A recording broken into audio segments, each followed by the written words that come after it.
bulldozer's engine roared to life. Mud and rocks flew as it fought for traction. It crashed through the concrete wall and landed heavily in the yard. If it were an animal, it would have shaken its head after the impact, fixed its eyes on me, and charged. Of course, it had no head, nor eyes. Shadows crawled on its form, twisting it into a monster. Then, it came for me.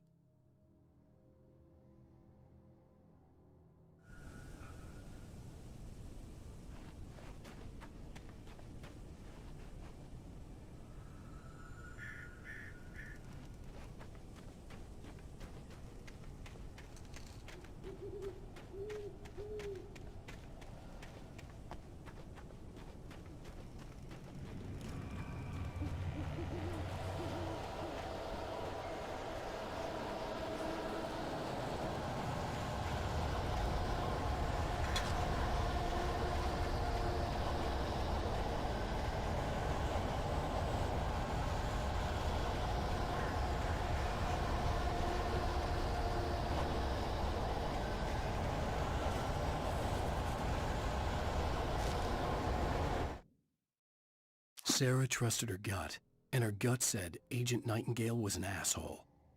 He felt wrong, and it wasn't just the smell of stale booze.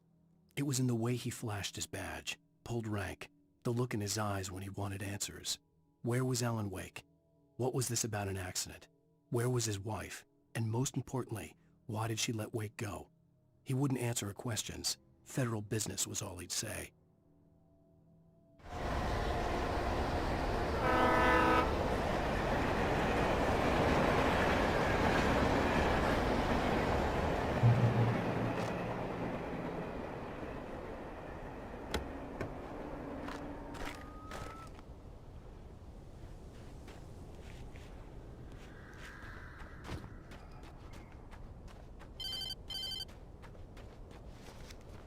Hello? The most stubborn man I've ever met. Alice? Alice? Alan. Alan. I'm so afraid. He keeps me in the dark. Please help me. I look at you, Alan, and it's not you. Something else. Looking out from behind your eyes. Alice, I'm here. I'm so alone here. It's all gonna go to hell. You need to be careful. Cooperate. The connection had been terrible, but that wasn't the only thing that hadn't been right with the call. She sounded wrong somehow, but she had called me.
I could see a railway bridge up ahead, and a warehouse of some sort on the opposite shore.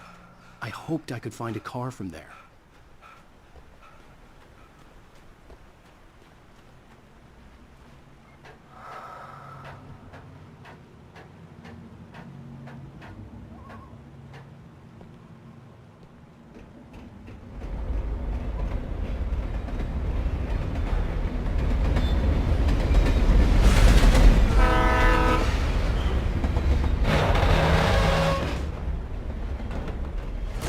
darkness that was pursuing me was growing stronger, and it was taking over everything in its path.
The pipe wrenched itself loose from the bridge's steel framework.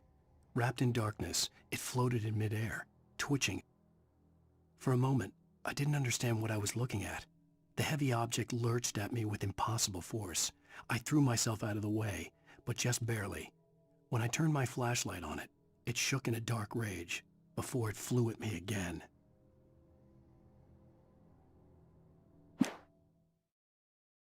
I slammed the door shut right in his smug face. He pleaded for me to open the door. True to form, the asshole actually thought I would obey. I had no sympathy left, no guilt either, not for him. I took a moment to savor the scream. I bet I had a smile on my face. It was all that I had time for. The dark presence was inside the lodge with me.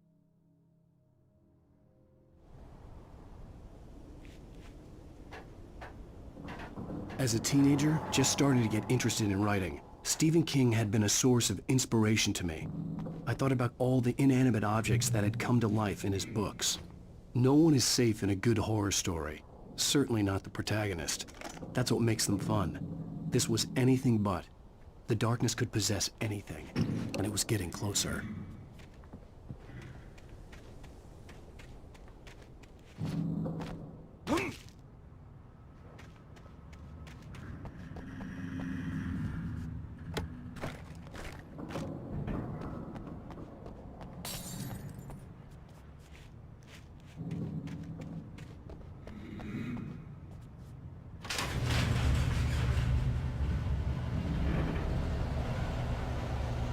Did you call 911?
take the facts of our existence for granted, unaware that they are merely a thin veneer of desperate self-delusion, covering a vast cosmos of madness and horror.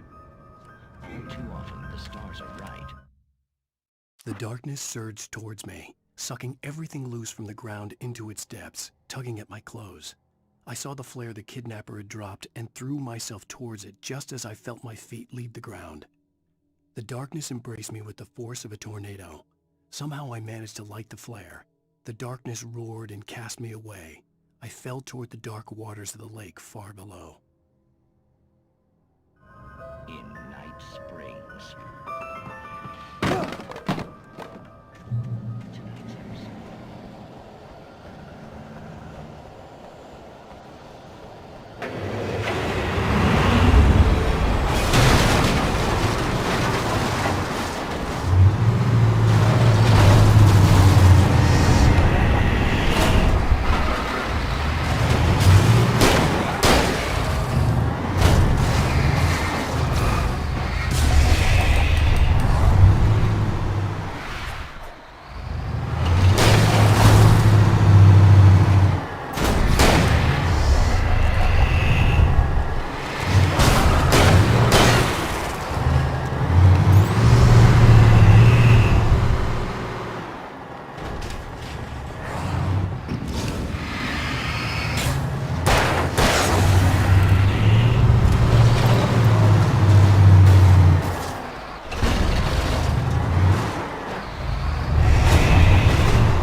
I had never been this glad to see the sunrise.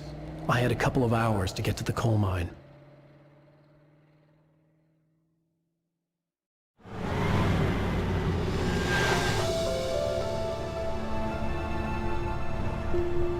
The coal mine wasn't far now.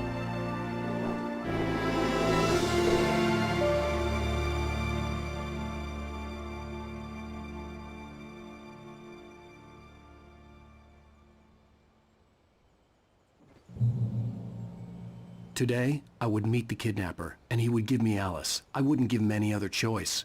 A drowning man will clutch at a straw.